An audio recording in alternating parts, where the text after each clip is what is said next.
course, but we couldn't but notice the crutches that you came in on there. What happened? You said you came into this with an injury? Yeah, it's just it was like the same. Does this work or does this work? Yeah, it was like the same before I was meant to fight Cowboy. Last week, my knee just completely gave out and I tore it. I didn't know how bad because as soon as it happened, I just sort of just tried to block it out.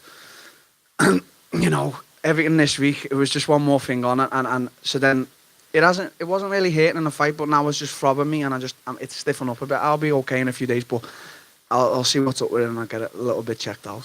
What happened? Did you take a strike to the knee, or did No, you step on it? I was sparring. It was probably my best day of sparring. I was just on fire, and I just got a bit overwhelmed, and as I threw a leg kick, one of my sparring partners, Chris, stepped in, so my knee sort of stopped on his leg, but my leg wrapped around it, and so my knee it gave out.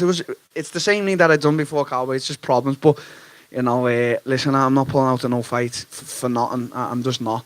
If Kelvin would have got the victory there tonight, you wouldn't have seen me sat here talking about injuries or jet lag or visa problems. It's as I've always said. I'm honest. I'm from the heart, and you either win or you lose, and that man who wins on that night is the better man. You said all the right things when we spoke to you yesterday.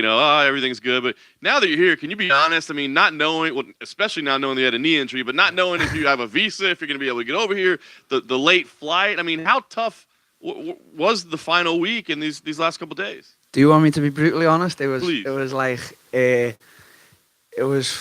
like I don't know. I can't even explain it because I'm waiting next door at the embassy in London, and it's just every day that going by is I don't know if I'm getting a visa, and I know that Dana and the guys, they had everyone. I think Dana spoke to Trump about me. I mean, that's I didn't know. There was times when I thought this fight's not happening, and that I know there was a lot given over the weight cut video with Kelvin and that, but Kelvin probably just thought, fuck this, I'm gonna eat some shit because he's not turning up. You know what I mean? And there was times when I just wanted to do it myself, and so there was that, and then there was I knew there was going to be jet lag, and I knew there was going to be water retention for weight cut, and I didn't know if the fight was happening, and I had a few injuries, and it's just that didn't mean anything to me. I wanted to just get in there. I didn't want to win. I didn't want to lose. I just wanted to be in there, and I don't even know. I can't say anything. It's I've been invincible all my life. I know my skill set I've got. I know I can beat any guy in any division. I know that with my skill set. You've seen that tonight. Number 4, Kelvin, look at the guys he's knocking out. I know it wasn't the most exciting fight, but he didn't touch me. He just simply didn't touch me. And that's no disrespect to him. That just shows my skill set. But, before Woodley, there was no one guy who could beat me. And then 2 losses like that, it just took a lot away from me, inside of me. I didn't say it. But I fought some hard demons, and then obviously stuff with getting arrested, and then there's other things, and you lose sponsors. It's like a fucking whirlwind, and it's good and it's bad, and it's, you know what I mean. So just to get in there tonight, I tell you, I was trying to fake an injury before walking out. I was thinking of an injury to fake because I just simply did not want to get in there. And this is probably things that fighters don't talk about, but you know me, I'm honest, and that's just where I was at. Now I'm here, confidence is back. Fuck all these middleweights, I'm coming for everything. It's back. I was say, with all the confidence that we know you have, you had some pretty honest quotes afterwards that you said you were fearful getting in there and a little bit afraid. So has that been rectified at this point, or do you think that's something you're going to have to deal with every time? Every fight, no matter what any fighter will ever tell you, they will be scared. If they tell you they're not, it's a blatant lie. But this fight, I wasn't scared. I was terrified. I wasn't shaking. But I just didn't want to go. The magnitude of the event, everything. I was doubting. I was thinking of ways to get out of the fight. This was only today, and I'm just so scared. And then the first round's over, I'm like, Darren, come on, pull yourself together. And I was like, okay, now we're gonna win this fight the way we planned. We're not gonna let him touch you, and you're gonna win it on whatever. I knew it would be hard to knock him out. I know I've got the power, but I know he's a tough cookie, and that's just how it is. The fighters might not say it, but I'll always say it, whether it's good or bad. I've been criticised in the past or whatever, but that's where I was at today. As soon as I woke up. Last thing for me, I mean, you jumped into the deep end of the division, right? Dana was in here just now, and he said, guessing he probably thinks that puts you top 6 or so in the division. I mean, where do you feel like you go here when you beat somebody that high ranked to start with? Where do you go next? I don't know. I really don't know. I've said this. I should have said it on the mic maybe, but years ago, Israel, before I was already like sort of at the top, before I was fighting Willie, and he identified as like the fight that was going to happen with me and him. And I want that fight for legacy. You know, I've spoke about Anfield, my hometown, the Liverpool Football Club, and that's a legacy fight for me. You know, I've said this before here on these tables. Forget the belt. Obviously, if me and him fight, the belt's up. But it's the fight with me and him that I know it's gonna be. It will, honestly, I swear to God, like I get goosebumps thinking about it. And you know, if it's that, it's done. If it's something else, it's something else. And listen, I ain't afraid of no one, no weight division, none of them. Darren, just over here, Robert Whittaker is keen to come back to action as soon as possible. I'm just wondering, what would you think of a matchup with a guy like Rob? Yeah, I think it's terrific fight, you know, but we're both like strikers.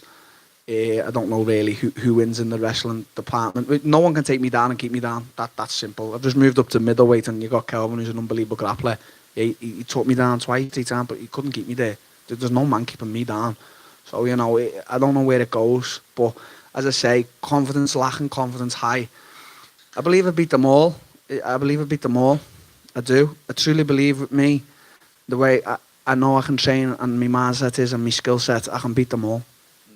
A lot of people sort of talking about Yoel Romero possibly getting this Oh, title. fuck that guy. Well, I don't want to ever fight him. He's a beast. I was going to ask you, he's coming off a loss. Yeah. A lot of people are saying you're now coming off a win. I mean, logically, don't you think it makes sense for you to fight? Listen, not make sense anymore. We've just seen the 2 gangsters fight for the BMF belt. You know, I'm gutted the way it ended. You know, I wanted to see a 5-round war. It was a good fight while it lasted, but anything's possible. 3 losses. After I was coming off 2 and they put me in with Calvin, anything's possible. Anything's possible. If it's Joel, if they wait for Costa, if it's someone else more deserving than myself, so be it. And then if it's me at the end of it, you know, I'm not gonna say no. You know what I mean? There's a few watches I want to buy, so it's a payday as well. So let's do it. But for now, I'm so thrilled just to be in this. You know, I just co-main event at 26 years of age at Madison Square Garden. You know, I'm doing things that I never thought would be possible. And just last one from me, Israel Adesanya obviously here this week. I'm just wondering, did you get a chance to speak to him at all? You guys have a lot of respect for each other. Have you run into each other at all? We always chat on Instagram messages. I send a few memes and that. Like he's a cool guy. And you know, it's the same thing what I said about Masvidal. 100% to me is happy for what he's doing. A few people have said like, "Oh, you're not angry because of what he's doing now and stuff." When he fought me, it wasn't Till versus Masvidal. It was the Darren Till show in London. That's what it was, and then he took that from me. And the only thing inside of me now is to be there now. You know, getting all this attention and so you know, Israel, me and him are good, but we're gonna fight and we're gonna try and take each other out and maybe one day fight Masvidal again, get that a big rematch. He just told me in the lobby that he'd move up to middleweight. You know, I'm a scary middleweight now. I'm not cutting no weight. Darren, you got 15 minutes. Oh, here. You got 15 minutes of experience fighting at middleweight. Overall, performance-wise, how'd you feel fighting 15 pounds heavier? I don't really know. It didn't seem like much. Kelvin, he felt like the same amount of strength as Woodley when he had me against the cage, but I was turning him. But I do like sometimes to be on the cage. I like to think, and I know I'm very good in my defence, but I'm sure there's guys, as I said about Yoel, who I'll feel it a lot more if I ever fight some guy like him or stuff. But I feel like I'm at the right weight. Everyone looks at me now. You know, I'm no welterweight. It's just simple. You know, you can size a guy up and you can look at me from my build, but it's also my legs. My legs are humongous, so I'm just no welterweight. You know, I'm a middleweight. I'm probably not the biggest or the strongest, but you know that doesn't mean everything in a fight. You know, extra 15 pounds, it doesn't really mean a lot. To me, it's all about skill set. was the weight cut difficult? I mean, is there? Can you put on more weight? Because you did say how you felt like he was a bit stronger than you. Yeah, I feel like I misjudged it, but I feel like the flight just had me, it got me, because when I got off the plane, when I looked at the scales, I expected a certain weight, and it was like 2.5, wasn't it? Over what I was expecting, and I was like, oh fuck, like I can't be dealing with this welterweight cut again. Fuck that. So it was funny because then it was like 4 o'clock, and they were saying to do this and that. I was like, fuck all that. I'm here to cut weight and fight. So I went, I cut weight, and I got all my weight off. There was like 1.5 kilos, 2 kilos left, and I said, okay, I'm gonna rest for a few hours, and then I'll do my last little bit.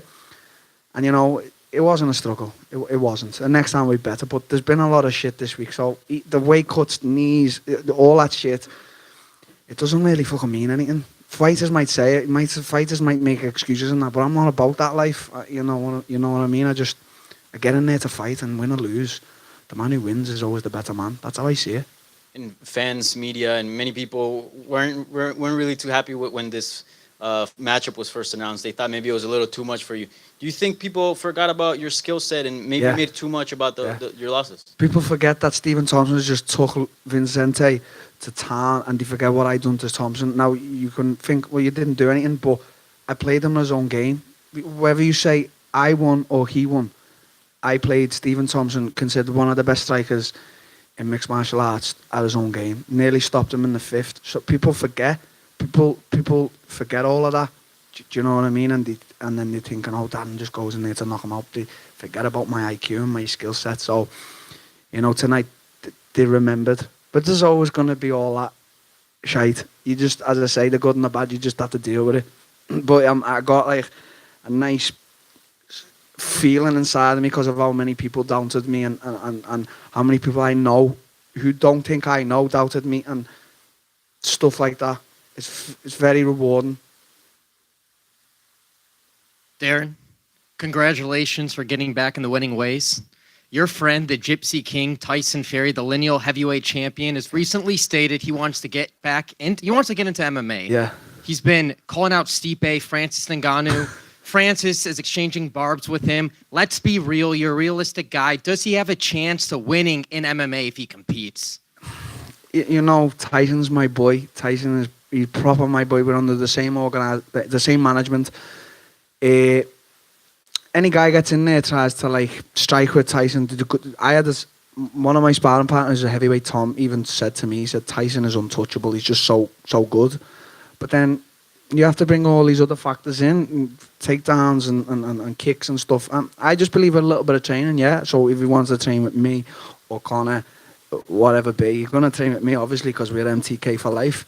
But I think people want to say things, he's in WWE and all that, but look what he's making. He's massive in America now, and he's making this big name, and he's making money for his family, and he's a clever man.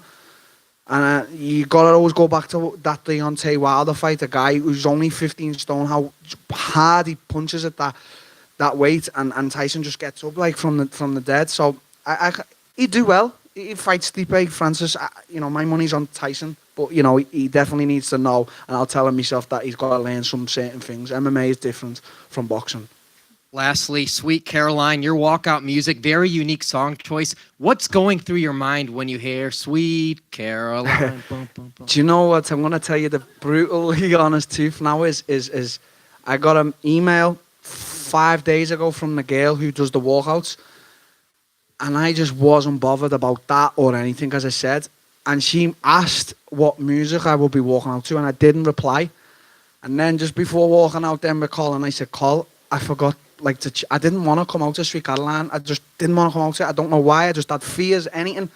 And it come on, and I just couldn't even believe how many people were cheering for me. And then it was just on. I was like, okay, this is good. But I don't think I'll ever relive that moment from when I fought in Liverpool. We'll see. Anfield's definitely the next place I'm fighting. That's the next place next year. It's going to happen. I know it's going to happen, but Sweet Caroline's the one. You know that.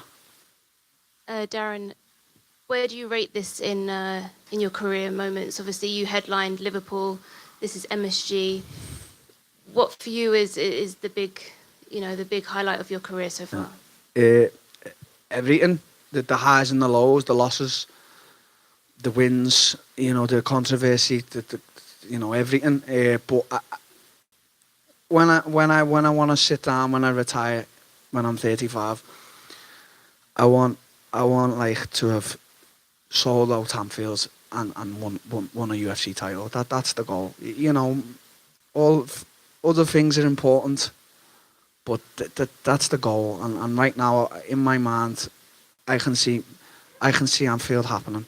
I just can. You know, I just can see it visually now. Right now, when I speak. And how much would that mean to you to get that dream? You know, I'm from Liverpool. Liverpool's a very iconic city. The guys in New York, and they speak to me as well, and I say I'm from Liverpool. They know the place. And I've sold out the arena there already, the Echo Arena. First ever guy in combat sports to do that. Was the first ever guy. And I'll be the first guy to do it at Anfield. There's a boxer, we've got a boxer from Liverpool, Callum Smith, and he's scheduled to fight there next year.